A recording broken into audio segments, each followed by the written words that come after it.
आइए मित्रों, मैं कर्मयोगी हमारे इस मतदाता संघ चैनल में आपका स्वागत करता हूं। मित्रों, आज हम देश में चल रही ईसाई मिशनरियों के प्रति एक जो कार्यशैली है और धर्म परिवर्तन हमारे देश में जो किया जा रहा है और इस धर्मांतरण का एक मूल उद्देश्य है कि एक विदेशी संस्कृति के द्वारा हमारे समाज में और खास करके हिंदू समाज को धर्मांतरित करते हुए एक ईसाईयत की संस्कृति में लाना और पूरी समाज को एक दासत्व के तरफ में और गुलामी के तरफ में लेकर के चलना और विदेशी सत्ता है उस सत्ता के अधीन पुनः एक गुलामी की तरफ में ढकेलना। तो मित्रों, जैसे कि हमारे देश में अनगिनत ईसाई मिशनरियों द्वारा एक कार्यक्रम चलता है और जगह जगह इसको प्रचारित किया जाता है कि ईसा मसीह ने तुम्हारे पापों के लिए, हमारे पापों के लिए सूली पर चढ़ गए और ये अपने आप को समर्पण किए कि पूरी सभी लोगों के लिए, पापों के उद्धार के लिए। तो मित्रों, क्या ये सत्य है?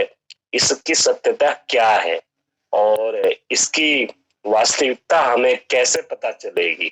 तो मित्रों, सबसे पहले क्या है कि हम कुछ बिंदुओं पे, हम एक तथ्य के आधार पे, हम अपने बुद्धि विवेक के तहत में हम एक प्रश्न के तहत में हम एक विचार करेंगे। तो मित्रों, जैसे कि सर्वप्रथम ईसाई मिशनरियों की जो है और ईसा मसीह है, तो ईसा मसीह को क्रूस पे क्यों चढ़ाया गया? ये हमारा सबसे पहला प्रश्न आता है कि आखिर वो ऐसी क्या थी और किन लोगों ने उनको जो है कि सूली पे चढ़ाया है। तो मित्रों, इसकी जब हम सत्यता हम पता चलते हैं तो इसकी सच्चाई यह है कि यहूदियों के कट्टरपंथी धर्म गुरुओं को ईसा मसीह द्वारा खुद को ईश्वर पुत्र बताना भारी पाप मानते हैं। मित्रों, रोमनों को हमेशा यहूदी क्रांति का डर सताता रहता था।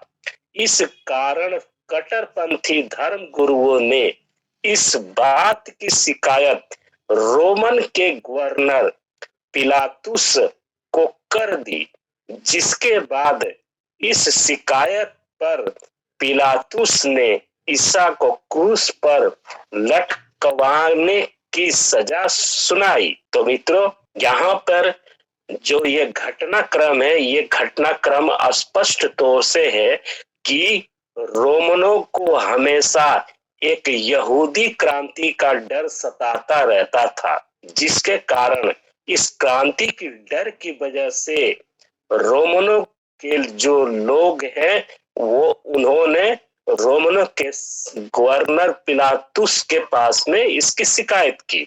और मित्रों, वो शिकायत क्या थी? शिकायत मित्रों यह थी कि ईसा मसीह ने खुद को ईश्वर का पुत्र बताता हुआ अपना प्रचार कर रहा था और ये जो ईश्वर का जो पुत्र बताना वहां की समाज में घोर अपराध माना जाता था। अब मित्रों, ये कैसे उस समय के लोग विश्वास कर ले, जो ईसा मसीह को लोग अधिकतम उस समय जो जानते हो, उनके करीबी हो, वो लोग कैसे स्वीकार कर लेते कि वो ईसा मसीह जो है वो ईश्वर का पुत्र है। तो यहीं से वह समाज वहां पे, जो वहां की समाज है, वो गवर्नर के पास में इसकी शिकायत करता है कि भाई ये जो एक सदस्य है ये गलत प्रचार करके अपने आप को ईश्वर का पुत्र बता रहा है और दूसरा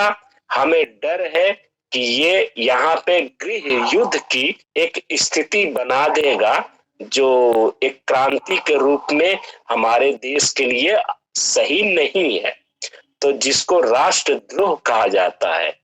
तो मित्रों, यही वो कारण था कि ईसा मसीह को क्रूस पे चढ़ाया गया, न कि संपूर्ण मानव समाज के जो पाप है उस पाप की वजह से चढ़ाया गया।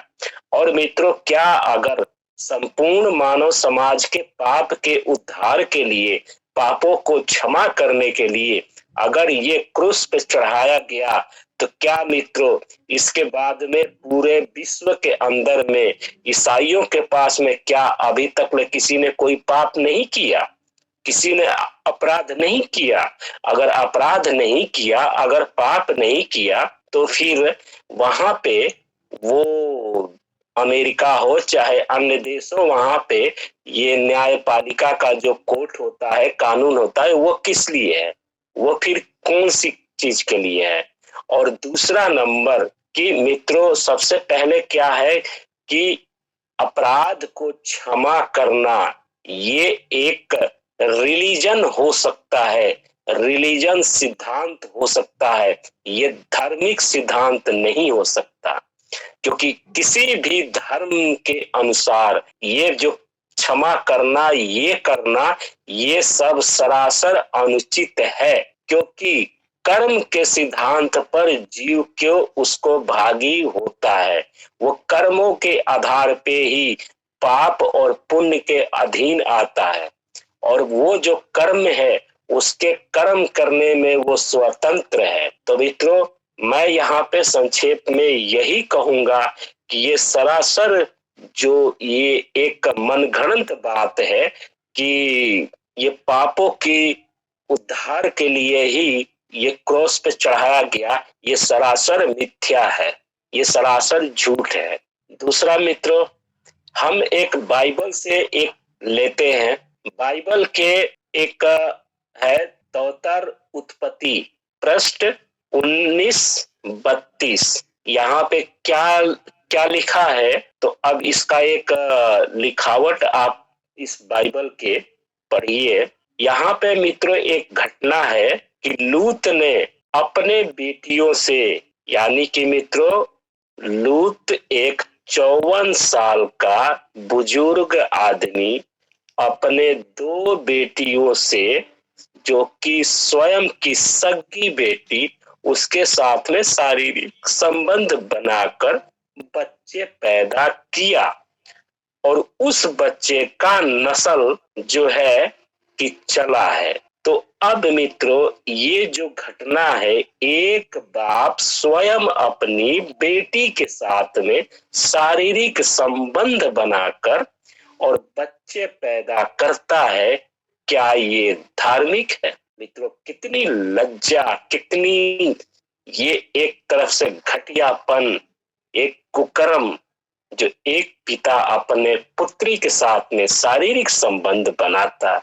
और मित्रों ये कोई मनगढ़ंत बात नहीं है, आप बाइबल में तौतर उत्पत्ति 1932 आप पढ़ लीजिए, आपको स्वयं पता चल जाएगा। तो मित्रों जैसे कि अब यहाँ पर ये कौन सा आचरण, ये कौन सी संस्कृति है? हमारे जो देश में अनगिनत लोग हमारे समाज के अंदर में जो ईसाईयत ग्रहण करते हैं, उनसे मेरा एक प्रश्न है, आपने अगर इस संस्कृति को जो अपना चुना है, ईसाईयत संस्कृति को जो चुना है, तो अब आप ये बताइए ईसाईयत संस्कृति ग्रहण करने के बाद क्या आप अपनी पुत्री के साथ में शारीरिक संबंध बनाकर आप बच्चे पैदा करेंगे? क्योंकि ऑलरेडी आपने वही संस्कृति चुनी है, उसमें तो स्पष्ट तौर पे है। तो इसका मतलब ये हुआ कि अब आप अपनी पुत्री के साथ में भी शारीरिक संबंध बनाएंगे तो कोई अपराध नहीं रह गया।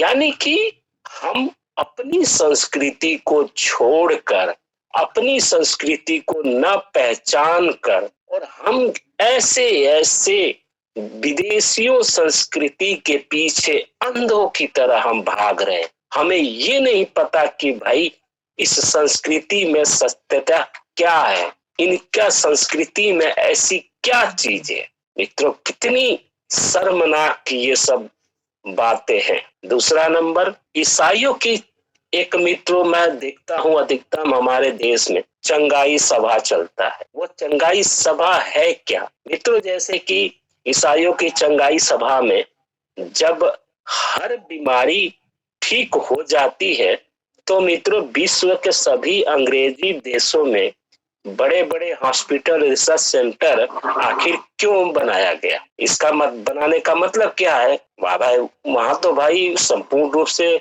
ईसाइयत ही है, तो वहां पे इतने बड़े बड़े मेडिकल सेंटर बनाने की क्या जरूरत है? वहां पे तो रात दिन प्रार्थना होता है, चर्च है, सारे सब चर्च है, सारे चर्च में सब पादरी हैं, तो वहां पे ये लोग चंगाई सभा क्यों नहीं करते?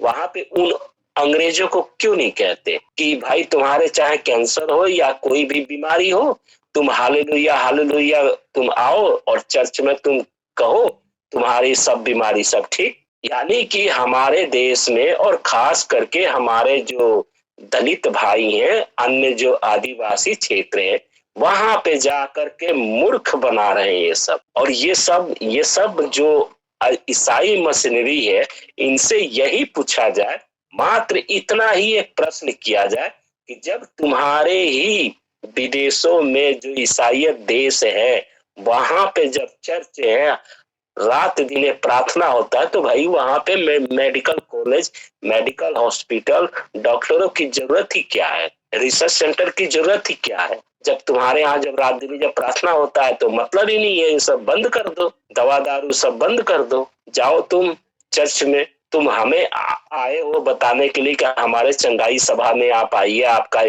दुख दर्द ये हो जाएगा, दूर हो जाएगा। तो मित्रों, मैं समाज को ये कहना चाहता हूँ कि ऐसे ऐसे मन घड़न व्यर्थ की बातें, और एक ये साजिश है, ये चंगाई सभा एक साजिश है, धर्म परिवर्तन करवाने की साजिश है। तो कृपया करके हमारे सभी माताएं बहनें भाई इस पर विचार करें, और विचार करके ऐसे ईसाई मशीनरियों को अपने दरवाजे से दूर भगाए। मित्रों, ईसाई मशीनरियों के पास में विदेशों से हजारों करोड़ रुपए हमारे देश में विदेशी फंड आता है। किस लिए? कभी हमने विचार किए कि यह फंड हमारे आखिर देश में क्यों आ रहा है? कोई भी विदेशी बेगर स्वार्थ का 1 रुपया हमारे देश में भेजने वाला नहीं है। उसका मकसद क्या है? ईसाई मशीनरियों के पास में इतना पैसा आने का आखिर उद्देश्य क्या है? क्या वो समाज सेवा करना चाहते हैं? कदापि नहीं। वो हमारी देश की आर्थिक व्यवस्था, हमारे समाज में एक गुलाम बनाने की उनकी मानसिकता, कि ताकि ये हमारे भारत में पुनः से गुलाम बनाया जाए, और इन्हीं सब कार्यवाही के लिए ही यह विदेशी फंड हमारे देश में आता है। ये सब मित्रों हमारे देश में जो ईसाई मशीनरियों का जो एक घोर साजिश है, वो घोर साजिश को हमें पहचानना होगा। और सबसे बड़ी एक मित्रों एक बात जो आप इस हमारे वीडियो के माध्यम से जो हमारे डिस्प्ले पे आप देख रहे हैं, भगवान श्री कृष्ण और ईसा मसीह को एक बनाना, इन ईसाई पादरियों के द्वारा भगवान श्री कृष्ण और ईसा मसीह को एक बताना, ये कितनी एक गहरी साजिश हमारे समाज में चल रहा है। कहाँ योगी राज कृष्ण, कहाँ वो धर्म के ज्ञाता, कहाँ वो युद्ध के विशेषज्ञ, कहाँ वो वेदों के ज्ञाता, और ऐसे महापुरुष को एक ऐसे व्यक्ति के सम्मुख बराबर बताना जो उसका अगर हम जीवनी पढ़े ना, तो उसकी जीवनी एक ऐसे एक वाहियात इंसान के रूप में उसका चरित्र आएगा ना, कि हम कल्पना भी नहीं कर सकते। और सबसे बड़ी विडंबना ये है हमारे समाज में कि ना तो हम इन सब विषयों पे पढ़ना चाहते हैं, और ना ही हम कभी इस विषयों पे कभी पढ़ते हैं। ये हमारी सबसे बड़ी विडंबना है। अगर इन सारे मशीनरियों के विरुद्ध, अगर जिस दिन हम इनके विषय में पढ़ना, इनके विषय में समझना शुरू कर देंगे, उसी दिन हमारा समाज इन सभी विषयों पे हमारा समाज समाप्त कर देगा। इसी के साथ मैं इतना ही अपने देश की समाज को मैं कहना चाहता हूँ कि आप इन ईसाई मशीनरियों से मात्र 2 ही 3 प्रश्न करिए, और 2 ही 3 प्रश्न पे हम सभी थोड़ा विचार करें। पहला प्रश्न, अगर यदि मेरी बातों पे आपको भरोसा अगर नहीं होता हो, तो आप गूगल पे जाए और सर्च करें, आपको सब मिल जाएगा। पहला आपका एक चीज एक प्रश्न क्या रहेगा कि ईसा मसीह को क्रॉस पे क्यों चढ़ाया गया, यह आपका सत्यता आपके गूगल पे ही मिल जाएगा। दूसरा प्रश्न, लूत ने अपने बेटियों के साथ शारीरिक संबंध बनाया कि नहीं, ये भी आपको गूगल पे ही पता चल जाएगा। तीसरा, इन चंगाई सभा के द्वारा जब हर बीमारी हर समाधान होता है तो इनके ही देश में मेडिकल सेंटर और इतने बड़े बड़े हॉस्पिटल क्यों बनाया गया, ये अपने देश में क्यों नहीं करते चंगाई सभा। हमारे ही देश में सब चंगाई सभा है, ये हमारे पापों के उद्धार के लिए आए हैं। तो मित्रों, ये 3 प्रश्न पे ही हम समाज को कहते हैं कि कम से कम आप कुछ न करिए तो कम से कम 3 प्रश्न पर विचार तो करिए। इसी के साथ मैं यह कार्यक्रम समाप्त करता हूं और पुनः मैं जागृत हेतु एक अगला विषय लेके आऊंगा। धन्यवाद। हर हर महादेव।